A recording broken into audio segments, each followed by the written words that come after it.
Buenos días, buenas tardes, bendecido día para todos. Bueno, vamos a seguir acá siguiendo la vida del primer rey de Israel, Saúl. Ya no tenemos casi al profeta Samuel, solamente sí, porque es el dueño, no, ni el autor tampoco, pero es aquel que da nombre al libro en el primer libro de Samuel, ¿sí?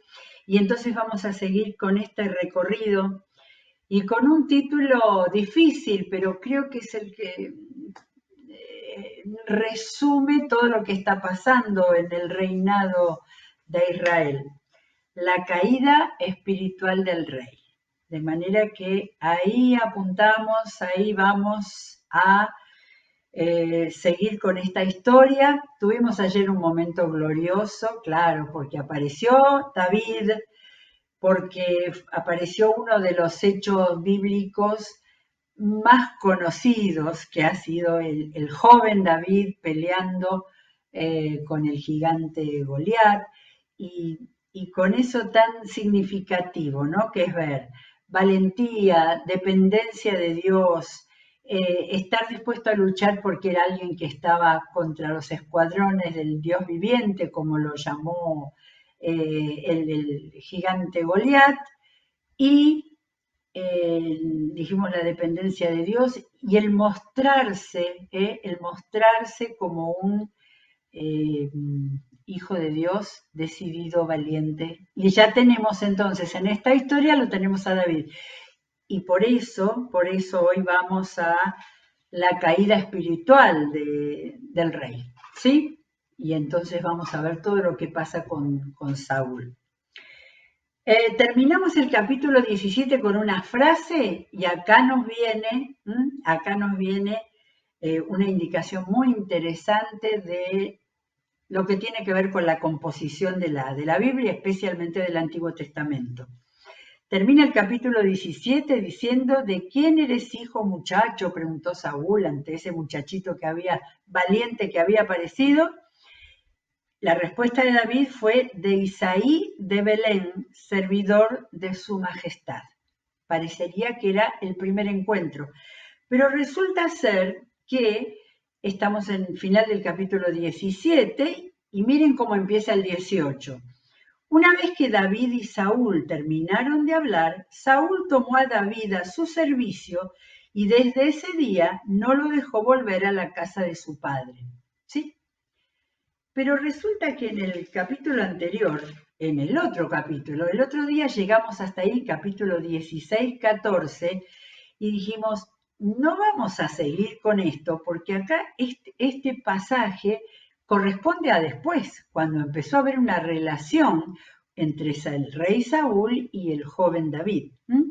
Esto nos muestra cómo, en este caso, este libro de la Biblia no fue escrito por un cronista que que escribió todos los hechos en orden cronológico, sino tenemos que evidentemente alguno de los cronistas recopiló los diferentes, llamémosle manuscritos, a esos rollos que iban contando los hechos. Y entonces lo que nosotros tenemos en el capítulo 16, desde el 14, relata algo anterior a este tiempo, posterior, por eso lo dejamos y no lo leímos, posterior a este tiempo en el que empieza la relación entre David y el rey Saúl. Lo que pasa es que estaba unido a lo último, que es cuando Samuel tiene la orden de ungir al joven David, y entonces dice que el Espíritu del Señor vino con poder sobre David. Lo que continúa es, como si dijera, entonces, no lo dice, pero el Espíritu del Señor se apartó de Saúl, y en su lugar el Señor le envió un espíritu maligno para que lo atormentara. Me quedo pensando en esto, ¿no? El escritor de ese tiempo habla de como si el Señor le hubiera mandado un espíritu maligno, Pero nosotros entendemos en este tiempo que Saúl empezó a desobedecer con algo, después desobedeció con otra cosa de lo que le había sido indicado por Dios por medio de Samuel, de manera que ya Dios había dicho, yo lo rechazo. Ahora, es interesante porque Saúl siguió reinando, Saúl siguió con las guerras, lo vamos a ver hoy, pero ya al no estar el Espíritu de Dios y en él estaba, por más que se había humillado, no había pasado nada en él, había todo una actitud de lo que pasa cuando se ha llegado, ¿no?, a ese clima. Por eso es que hoy hablamos de la crisis espiritual del rey Saúl. Muy bien. Entonces, cuando empezó a tener crisis de ansiedad, depresión, enojo, furia y todo eso, los servidores le dijeron, como usted se dará cuenta, un espíritu maligno de parte de Dios lo está atormentando. Así que ordene su majestad a estos siervos suyos que busquen a alguien que sepa tocar el arpa.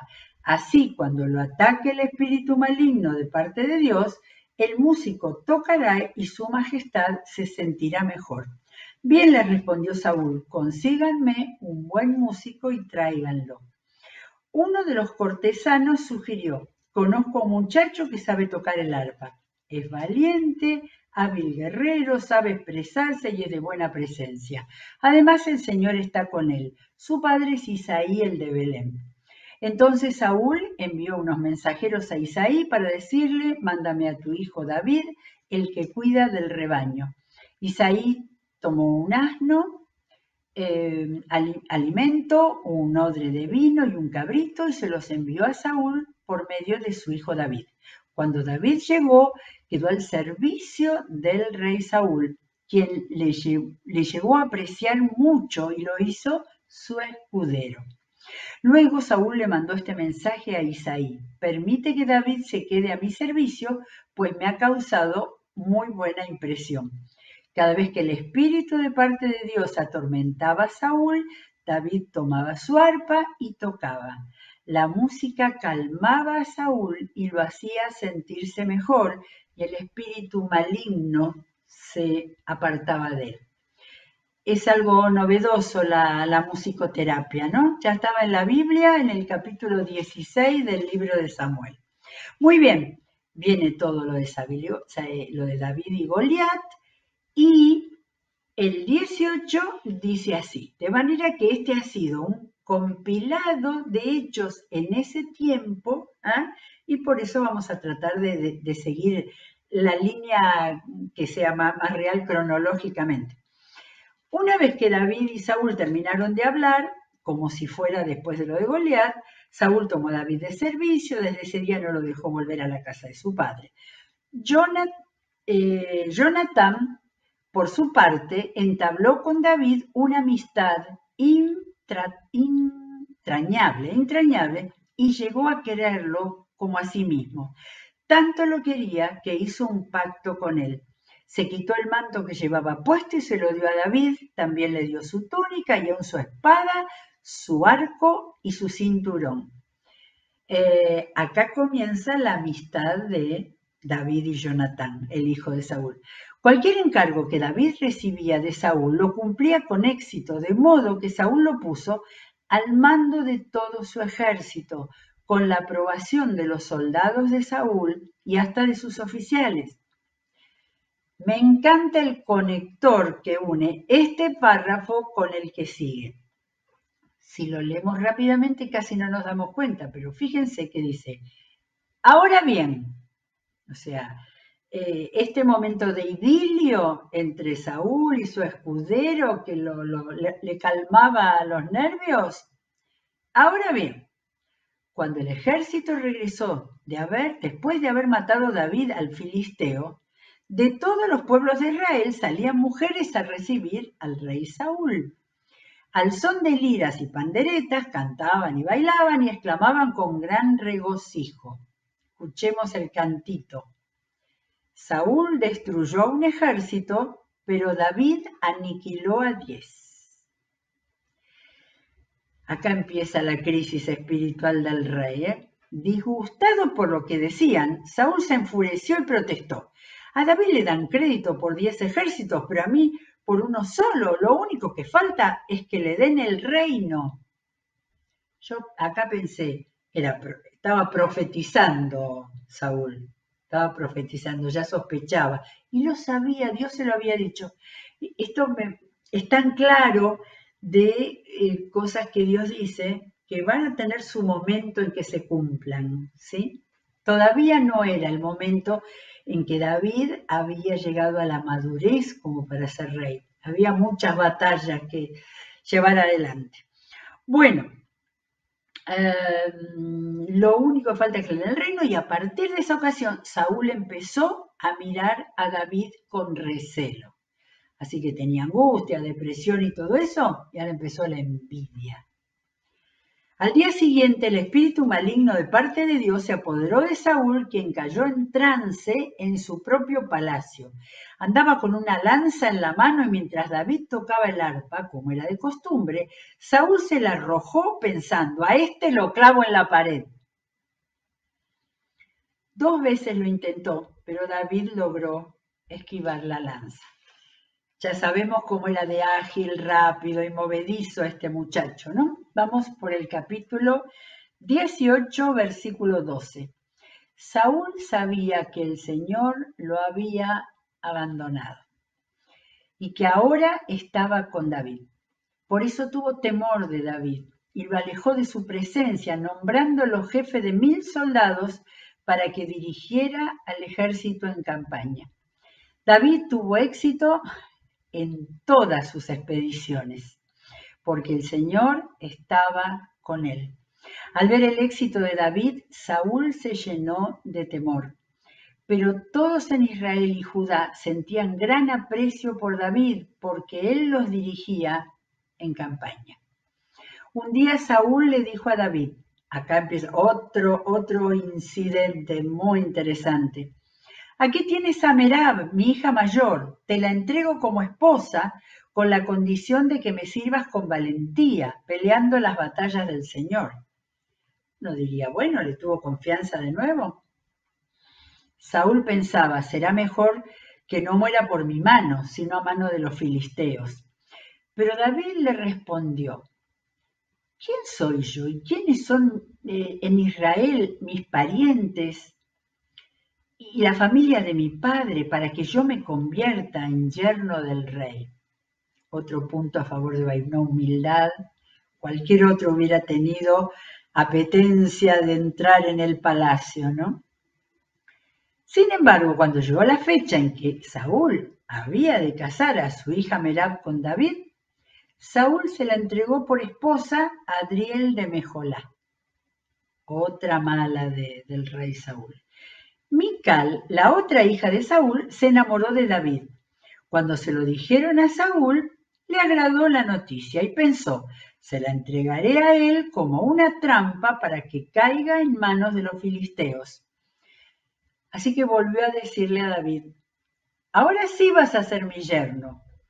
Entonces Saúl ordenó a sus funcionarios, hablen con David en privado y díganle, oye, el rey te aprecia y todos sus funcionarios te quieren. Acepta ser su yerno. Esto se lo repitieron a David, pero él respondió, ¿creen que es cosa fácil ser yerno del rey? Yo no soy más que un plebeyo insignificante. Qué 2 cuadros de humildad y soberbia enfrentados. Los funcionarios le comunicaron a Saúl la reacción de David, pero Saúl insistió, díganle a David, lo único que el rey quiere es vengarse de sus enemigos. Y como dote por su hija pide 100 prepucios de filisteos. En realidad lo que Saúl quería era que David cayera en manos de los filisteos. Cuando los funcionarios de Saúl le dieron el mensaje a David, no le pareció mala la idea de convertirse en yerno del rey. Aún no se había cumplido el plazo cuando David fue con sus soldados y mató a 200 filisteos, cuyos prepucios entregó al rey para convertirse en su yerno. Así fue como Saúl le dio la mano de su hija Mical. Saúl se dio cuenta de que en efecto el Señor estaba con David y de que su hija Mical lo amaba. Por eso aumentó el temor que Saúl tenía por David y se convirtió en su enemigo por el resto de su vida. Sí, hemos estado viendo la caída de este hombre que tuvo una oportunidad impresionante en su vida. Cada paso por él ahora ya estaba transformado en odio. Además, cada vez que los jefes filisteos salían a campaña, David los enfrentaba con más éxito que los otros oficiales de Saúl. Por eso llegó a ser muy famoso. Termina el capítulo 18 y vamos a ver cómo en el 19 se intensifica ese odio. Saúl le comunicó a su hijo Jonatán y a todos sus funcionarios su decisión de matar a David. Pero como Jonatán le tenía tanto afecto a David, le advirtió: mi padre Saúl está buscando una oportunidad para matarte, así que ten mucho cuidado mañana. Escóndete en algún sitio seguro y quédate allí. Yo saldré con mi padre al campo donde tú estés y le hablaré de ti. Cuando averigüe lo que pasa, te lo haré saber. Jonatán le habló a su padre en favor de David. No vaya su majestad a hacerle daño a su siervo David, le rogó. Él no le ha hecho ningún mal, al contrario, lo que ha hecho ha sido de gran bendición para su majestad. Para matar al filisteo, arriesgó su propia vida y el Señor le dio una gran victoria a todo Israel. Miren cómo estaba resignificando todo lo que David había hecho. Mientras era todo malo para el corazón entenebrecido de Saúl, había una resignificación de Jonatán para su padre que no entendía. Le dio una gran victoria a Israel. Su majestad mismo lo vio y se alegró. ¿Por qué de hacerle daño a un inocente y matar a David sin motivo? Saúl le hizo caso a Jonatán y exclamó: tan cierto como el Señor vive, te juro que David no morirá. Acá parece que sumado a todos sus caracteres es el de mentiroso. Vamos a ver. Entonces Jonatán llamó a David y después de contarle toda la conversación, lo llevó ante Saúl para que estuviera a su servicio como antes. Aparentemente hubo un tiempo de relax y lo que pasaba es que no había guerras. Vamos al versículo 8. Volvió a estallar la guerra. David salió a pelear contra los filisteos y los combatió con tal violencia que tuvieron que huir. Sin embargo, un espíritu maligno de parte del Señor se apoderó de Saúl. Acá pareciera que esto se conecta con el otro relato que empezamos leyendo hoy en el capítulo 16, ¿sí?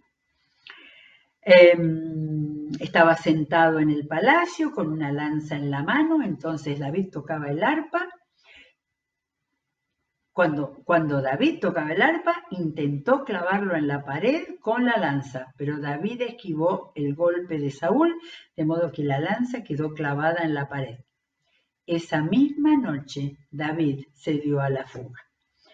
Posiblemente esto fuera un nuevo intento de Saúl, porque si el relato sigue, él ya estaba casado con Mical, ¿no es cierto? Bien. Entonces Saúl mandó a varios hombres a casa de David para que lo vigilaran durante la noche y lo mataran al día siguiente. Y acá viene otro incidente. Pero Mical, la esposa de David, le advirtió: si no te pones a salvo esta noche, mañana serás hombre muerto. Enseguida ella descolgó a David por la ventana y así él pudo escapar. Luego Mical tomó un ídolo. Yo pensé, en la casa de David había un ídolo.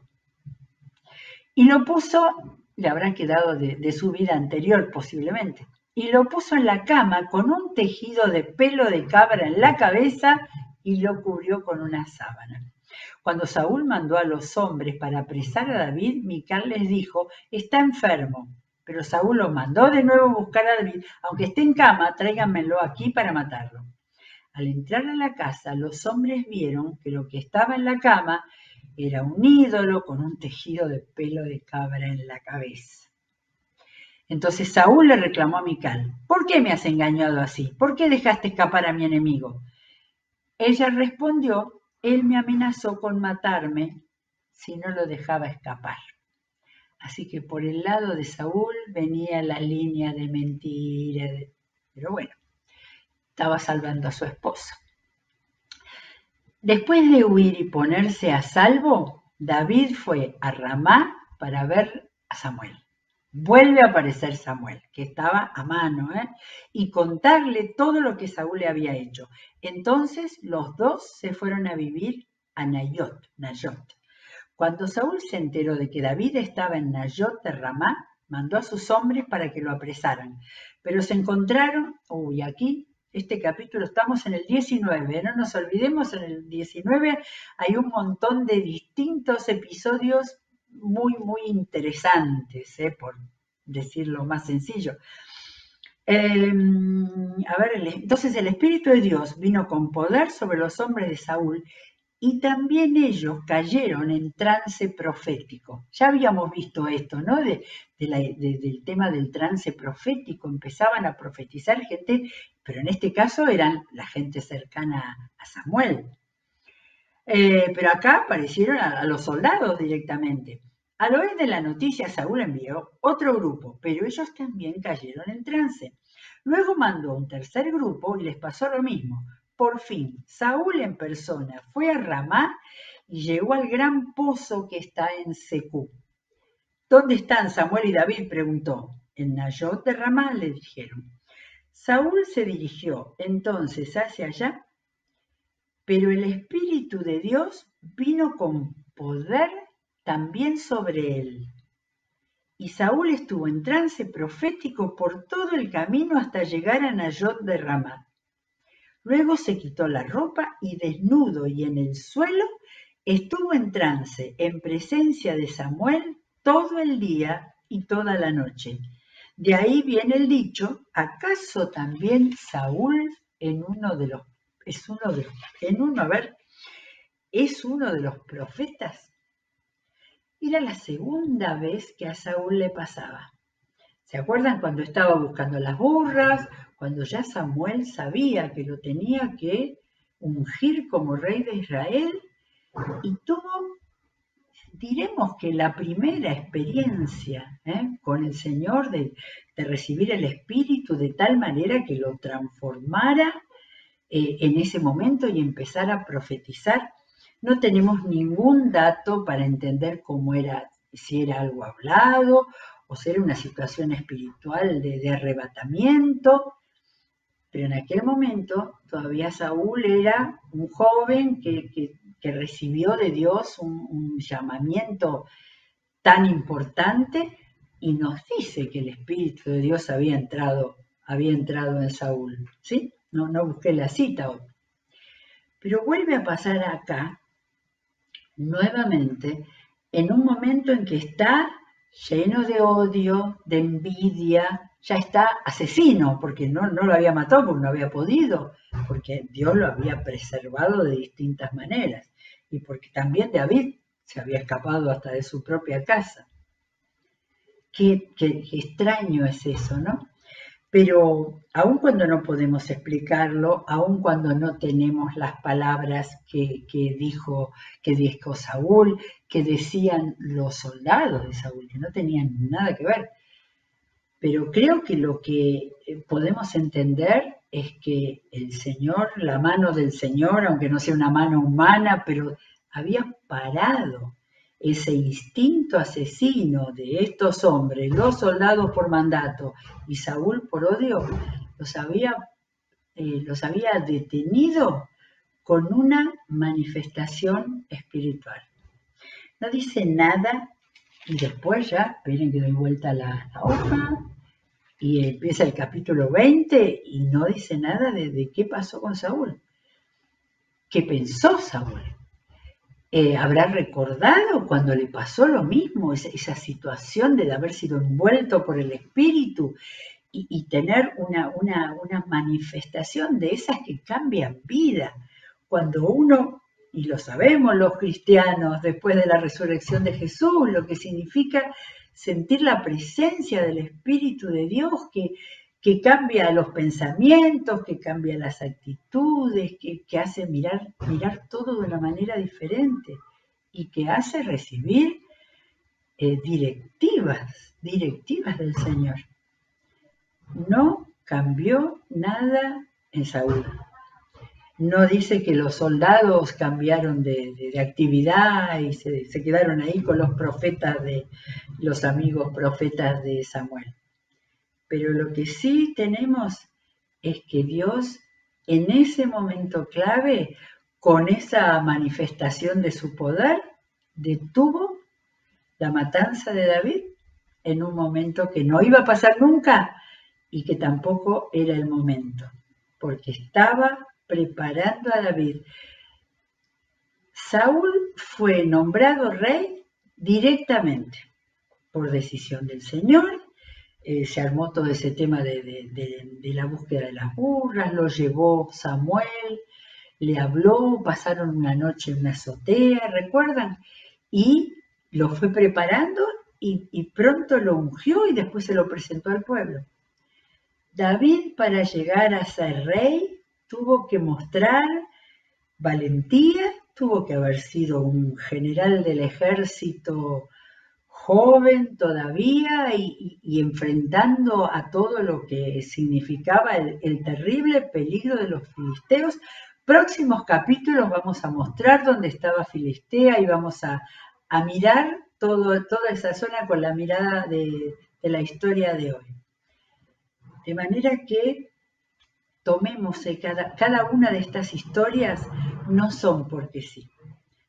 Detalles, hasta vimos adentro del palacio donde vivía David con Mical, y un salvataje, y después ahora otro, todo lo que Dios iba haciendo para cumplir su propósito.